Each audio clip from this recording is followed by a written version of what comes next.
नमस्कार दोस्तों, ये बहुत ही इम्पोर्टेंट वीडियो है। कुछ चीज़ें ऐसी हैं जो आपने इससे पहले ना देखी हो। कंपनी बहुत छोटी है, स्टॉक प्राइस भी बहुत कम है। इन्वेस्टमेंट क्यों करें, उसके ऊपर भी मैं आपको बताऊँगा क्यों करना चाहिए इसमें इन्वेस्टमेंट। आप खुद ये वीडियो पूरा देखने के बाद जान जाओगे। सब्सक्राइब ज़रूर कर देना अगर वीडियो पसंद आए तो।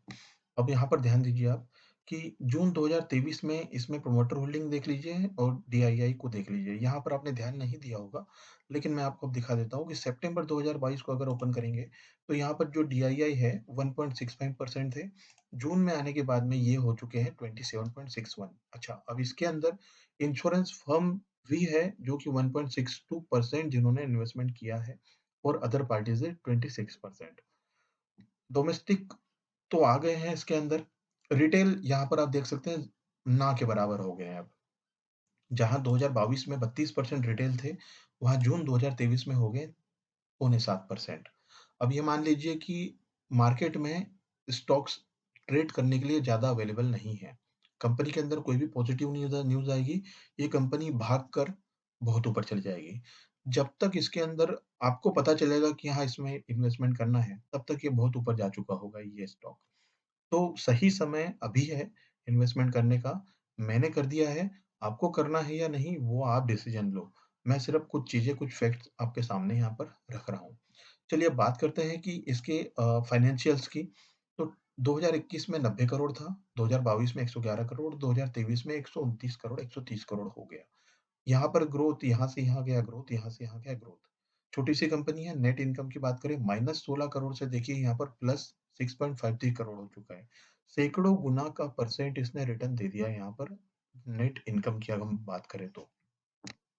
अब हम इसमें इन्वेस्टमेंट क्यों करें?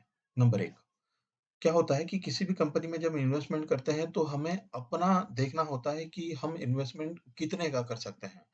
अब जैसे मान लीजिए कि एक नॉर्मल इंसान है कोई, तो वो उसकी जो कैपेसिटी है इन्वेस्टमेंट करने की वो करोड़ों में है। तो वो कौन से स्टॉक देखेगा? रिलायंस को देखेगा, एचडीएफसी को देखेगा, बजाज फाइनेंस को देखेगा, टाटा मोटर्स को देखेगा, टाटा पावर को देखेगा।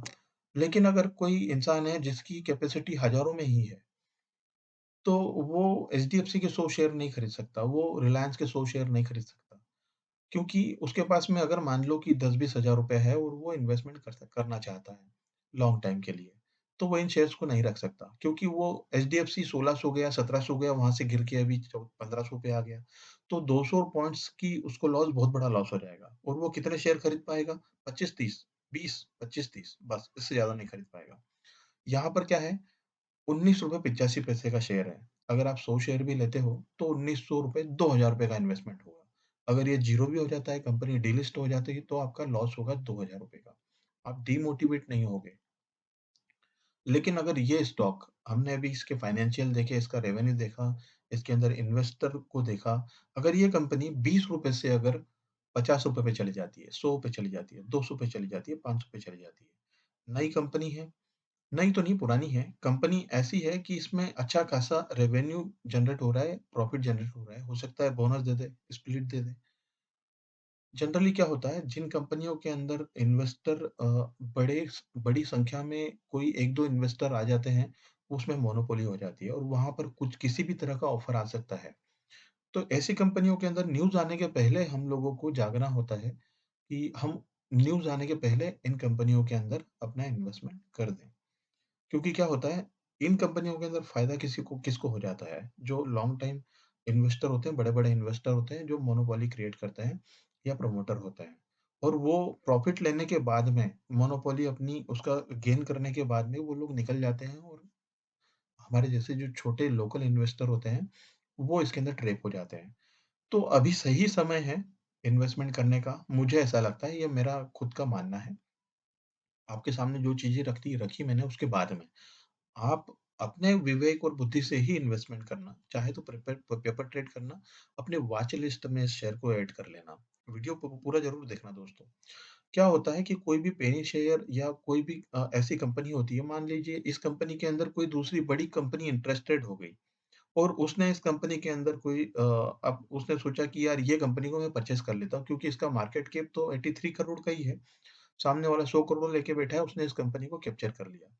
अब ये ₹1900 वाली कंपनी को वो ले गया 1900 पे और वहाँ पर उसने इसके अंदर डंप कर दिया। कुछ भी हो सकता है, छोटी कंपनी को कोई भी मैनिपुलेट कर सकता है। तो हमें मैनिपुलेट नहीं होना है, हमें 100-200 रुपए 100-200 शेयर लेकर भूल जाना है, 3000 4000 रुपए इन्वेस्टमेंट करो, भूल जाओ। इस तरह की जो कंपनियाँ रेवेन्यू जनरेट कर रही है, जिन कंपनियों का प्रॉफिट जनरेट हो रहा है और कंपनियों के अंदर ग्रोथ दिखाई दे रही है, प्रमोटर बने हुए हैं, DII, FII, mutual fund, insurance company के अंदर माल उठा रहे हैं, तो और वो कंपनी ₹20 से नीचे ट्रेड कर रही है, तो ऐसी 20-25 कंपनियों के अंदर अपना इन्वेस्टमेंट बढ़ा लो। 100-200 शेयर लेके भूल जाओ, 10 साल तक होल्ड करो, आपको बहुत अच्छा रिटर्न मिलेगा। तो ये आगे भी मैं बताऊँगा इसी तरह के स्टॉक्स जिसके अंदर सारी चीज़ें आपको पॉज़िटिव देखने को मिल सकती है और मिलेगी। दोस्तों वीडियो पसंद आए तो लाइक शेयर ज़रूर करना और चैनल को सब्सक्राइब ज़रूर करके जाना।